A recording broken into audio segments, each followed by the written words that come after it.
வைகாசி விசாகத்திற்கு இது வரைக்கும் நான் விரதமே இருக்க ஆரம்பிக்கலை அப்படின்னு நினைக்கிறவங்க நாளைக்கு வெள்ளிக்கிழமை மதியத்திலிருந்து விசாக நட்சத்திரம் ஆரம்பிக்குதுங்க. வெள்ளிக்கிழமை மதியம் 12 மணி போல் விசாக நட்சத்திரம் நிறைவடைகிறது.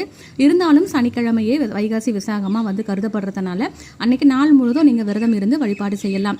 நாளைக்கு நைட்டிலிருந்தே நீங்கள் உங்களுடைய விரதத்தை ஆரம்பிச்சிருங்க. ஒரு சில பேருக்கு பூஜை பண்ண முடியாத சூழ்நிலை அமைஞ்சிருக்கும், மாதவிடாய் பிரச்சனைகள் வந்திருக்கும், என்னால் பூஜை பண்ண முடியல அப்படின்னு சொல்லி கவலையே படாதீங்க. எல்லாருக்குமே பார்த்தீங்கன்னா பூஜை பண்ண முடியாட்டியும் ஒரே ஒரு விஷயத்தை மட்டும் செய்ய முடியும்.